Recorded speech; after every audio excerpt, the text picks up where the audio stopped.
What's up, folks? It's that time of year again. I got the tiller broke out. Gonna bust up this garden spot behind me. I've got some Brussels sprouts over there kind of still doing their thing. Maybe they'll make, maybe they won't. I have a strong feeling that this summer sun, spring sun, feels like summer sun, it's gonna come out and they'll bolt, but I'm gonna give them their time to see. I've got this old blow up kids toy jumpy thing repurposed. It's busted in several spots, but I've been trying to smother some grass out with it. My goal is to one day have this hopefully as no-till, but until I get a bunch more organic matter in there, probably gonna keep tilling up at least the rows, probably just keep putting mulch in the middles and smother that grass out. But yeah, the goal today is get it busted up and then hopefully in the next day or two get some corn in the ground.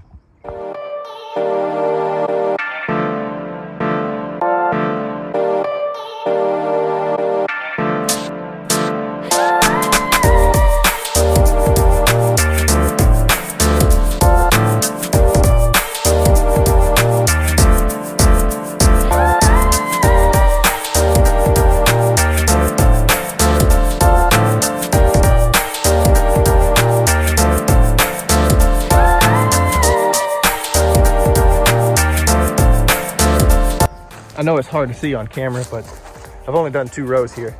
But the difference in the one that was not covered and the one that is covered is it's pretty remarkable to me. This one that wasn't covered is way harder, way more compacted. It didn't have any more foot traffic on it than the other one because we basically stayed out of the garden once we were done for the season. But it was way more compacted, and the color in it, the one that's covered, softer, way darker, looks more rich, like more nutrient dense soil, where this one looks slightly more dead, I guess would be the better way to say it. But just in 1 year of having it completely mulched, already that big of a difference. And that's what I was really hoping to see, and hopefully one day we can just keep it mulched, maybe broad fork it at the beginning of the season and call that good and do away with the tiller.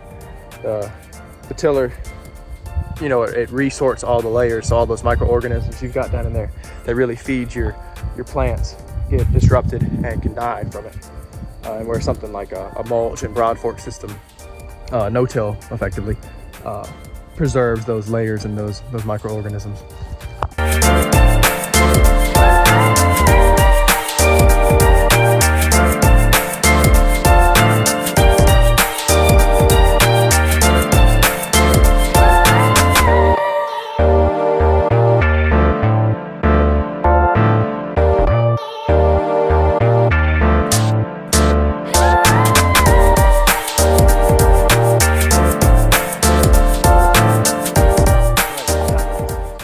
Way easier than last year. I put the jumpy back out here just to kind of suppress any weeds that do pop up. That's probably where I'm gonna put the corn. I don't have a lot, just like one of the small packets from like Baker's Creek. I wanted to try an heirloom corn just so I could save seeds and regrow it in the future. But the plan up here is corn, probably beans back there, maybe on this row, and then these 3 rows over there where those Brussels sprouts are. Once they do their thing, I'm probably gonna put my peppers in over there. And then this row on the far side here is going to be pumpkins and winter squash, hopefully. I did my peppers last year in a shadier spot and they did not produce very well. The tomatoes did very good. They liked the partial shade that from the summer sun. When it gets 100 degrees here, it can really do some damage on them. But they like that shade, but the peppers didn't take to it. So I'm gonna try them up here this year. Hopefully they do better. Get something I can actually put in the freezer for the winter. Well, I cheated on this one. I got English thyme from Bonnie's and I'm gonna up pot it. I've never tried this Happy Frog from Fox Farm. It's the first for me. But definitely needed to get that thyme. Can you see that? It's very root bound. I've disturbed some of those roots. Gonna get it in this bigger pot here. Hopefully it'll take off, get to growing. Cheat on this one. This guy is a yarrow plant. It's a herb I planted last year, and it really didn't do much. It only got like maybe 4, 5, 6 inches tall last summer, but it overwintered itself. I've got actually 3 or 4 of them that did, and now it is huge. So I am going to attempt, hopefully, to dig it up and throw it in a pot so I can use this space. I'm tilling up the lower garden. But yeah, I'm gonna get it out of the way so we can keep putting new stuff in. So I got the other garden spot tilled up. I didn't bore you with watching me till this garden. You've already watched me till the other one, but you can see I didn't do a whole lot. I just knocked that top layer off. I think I did 2 passes on these that had a bunch of growth on them, and those up there that were pretty well mulched, I just hit them once. But what I am going to bore you with is I'm going to shape these hills back up and kind of reestablish these rows and these beds.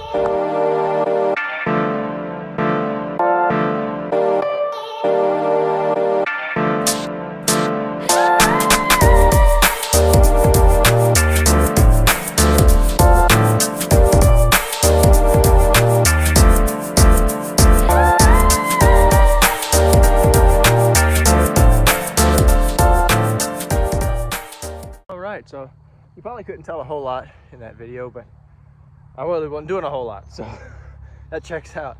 But all I was doing was taking some of the spillage the tiller was tossing out and tucking it back in to these beds, redefining these walkways. You can kind of see them there.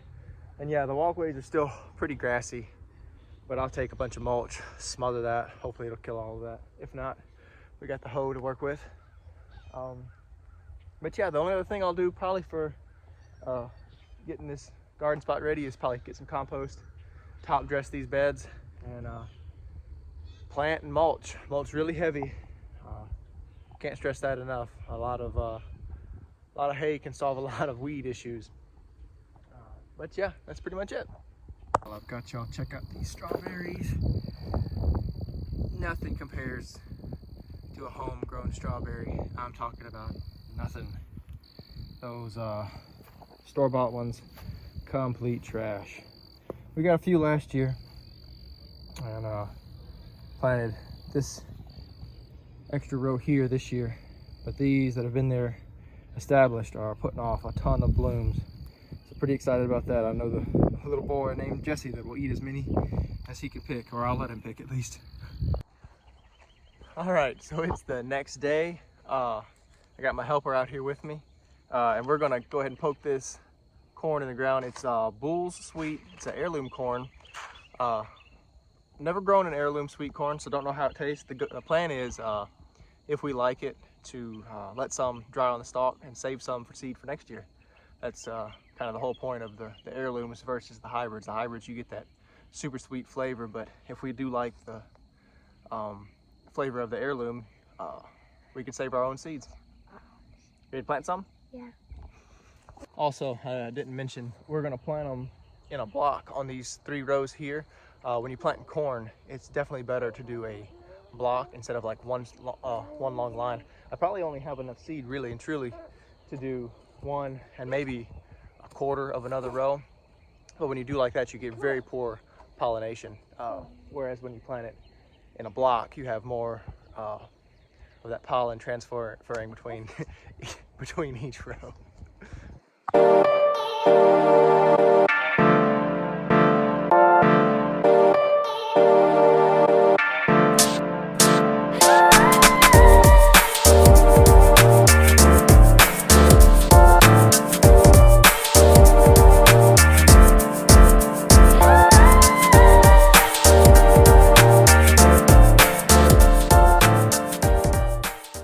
Well, that is it.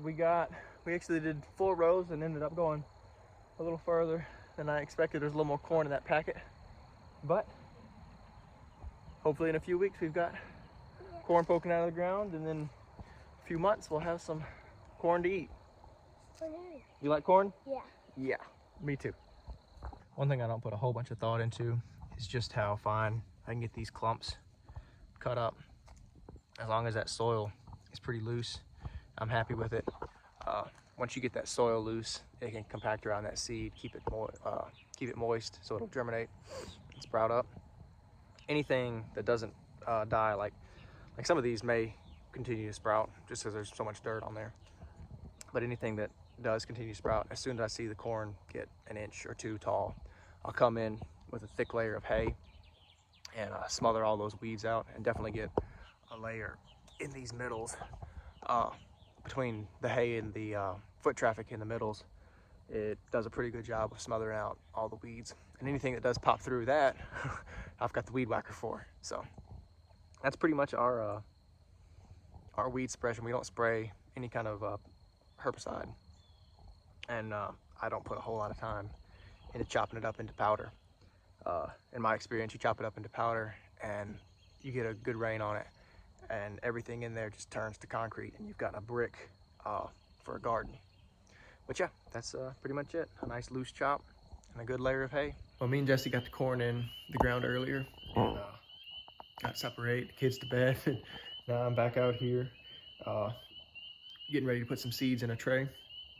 Gotta start my squash, pumpkins, eggplants, some dahlias, some asters, just for some cut flowers around the house, and then also for the pollination garden. Got a couple varieties of cucumbers I'm going to try this year. Also for the herb garden, I've got some stevia. Wanted to try it as a natural sweetener. And then this tatsor, we've been eating on it this winter. It's done really well for us as a kind of a spinach alternative. I've struggled growing spinach in the past. It always gets just a couple inches tall and bolts, or frost comes through and freezes it. Well, this has been really cold hardy and bolt resistant so far, and we really enjoy it. But yeah, that's what I've been doing lately, is starting seeds and getting the garden going. So a helpful trick I wanted to share, I may have shared it already, but I'm not for sure. The seed starting mix, you don't get a lot of it for how much it costs at the store. So what I do is the bottom half of my tray, excuse me, the bottom half of my tray, I will start regular potting mix, and then the top inch, half inch, somewhere in that range, I will put my seed starting mix. And the seed starting mix is just better. It's a little finer mix. The seeds have a little easier time getting started. It allows the moisture to hold a little closer to that seedling, but it is much more expensive. So I cut my cost by putting that cheaper potting soil in the bottom, and that cheaper soil, or the more expensive soil, excuse me, seed starting mix at the top. That was about to fix my